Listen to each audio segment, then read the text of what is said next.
జర్నలిస్టులు అందరికీ పేరు పేరున నమస్కారం.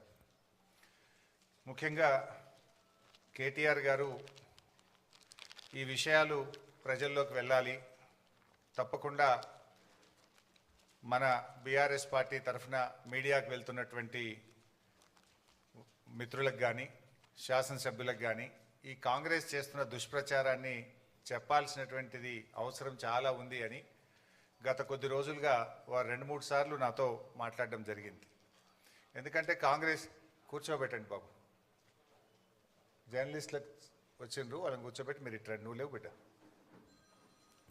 అయితే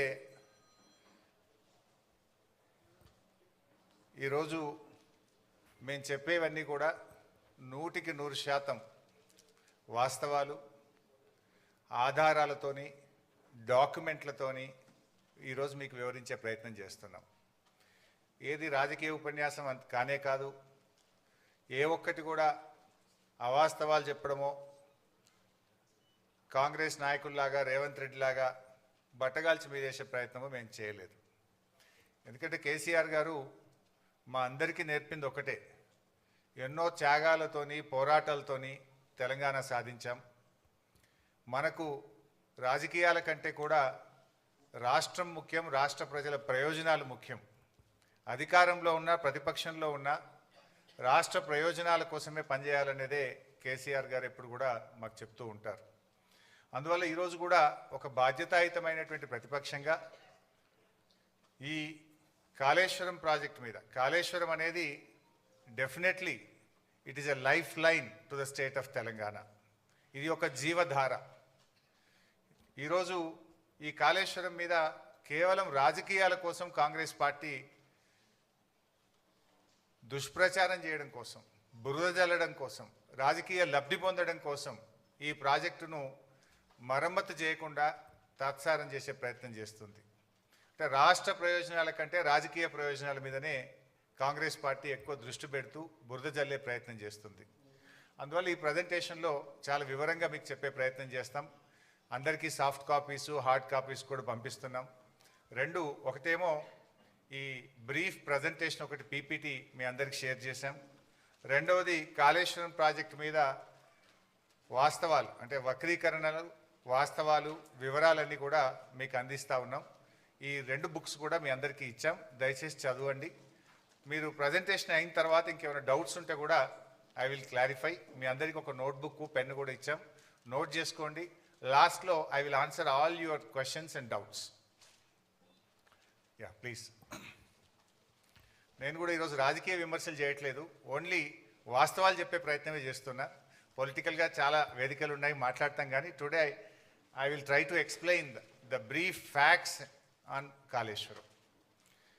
ముందుగా అసలు కాళేశ్వరం అంటే ఏంటి? పదే రేవంత్ రెడ్డి గారు కాళేశ్వరం కుప్పగూలిపోయింది అని ఒక స్టాండర్డ్ డైలాగ్ కొడుతూ వస్తూ ఉన్నాడు. వాస్తవానికి కాళేశ్వరం అంటే 3 బ్యారేజీలు, 15 రిజర్వాయర్లు, 19 సబ్స్టేషన్లు, 21 పంప్ హౌస్లు, 203 కిలోమీటర్ల టనెల్లు, 1531 కిలోమీటర్ల గ్రావిటీ కెనాలు, 98 కిలోమీటర్ల ప్రెషర్ మెయిను, 141 టీఎంసీల సామర్థ్యం కలిగిన రిజర్వాయర్లు, 530 మీటర్ల ఎత్తుకు నీటిని ఎత్తిపోసేటువంటి వ్యవస్థ, 240 టీఎంసీల నీటి వినియోగం. ఇది మొత్తం కాళేశ్వరం యొక్క సమాహారం. ఈ మొత్తంలో ఆ 3 బ్యారేజీల్లో ఒక బ్యారేజీలో 2 పిల్లర్లు మాత్రమే కుంగాయి.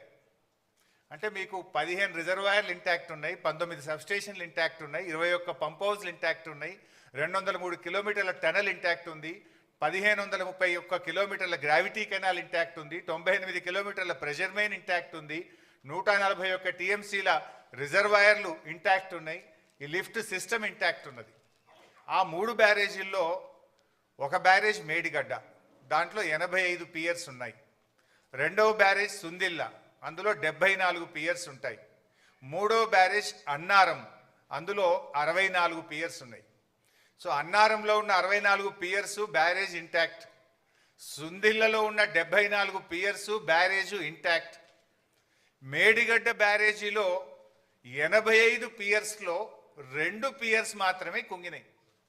అంటే కాళేశ్వరంలో ఉండే ఇన్ని కాంపోనెంట్లలో ఒక బ్యారేజ్ మేడిగడ్డ, ఆ మేడిగడ్డలో 85 పియర్స్లో 2 పియర్స్ మాత్రమే కుంగినాయి. దానికి మొత్తం కాళేశ్వరమే కుప్పగూలింది అనేటువంటి ఒక దుష్ప్రచారాన్ని చేసేటువంటి ప్రయత్నం గత కొంతకాలంగా కాంగ్రెస్ ప్రభుత్వం చేస్తుంది. అంటే ఈ 100 కాంపోనెంట్స్ అన్నీ కూడా ఇంటాక్ట్ ఉన్నాయి, అన్ని పియర్స్ మిగతా బ్యారేజీల్లో ఇంటాక్ట్ ఉన్నాయి.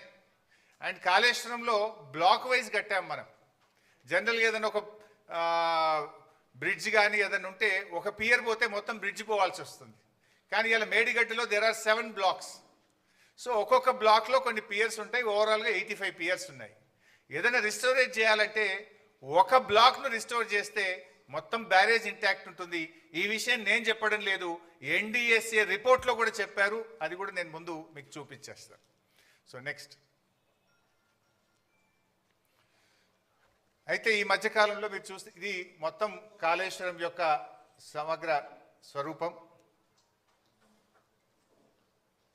ఏం బాబు ఇది రావట్లేదు,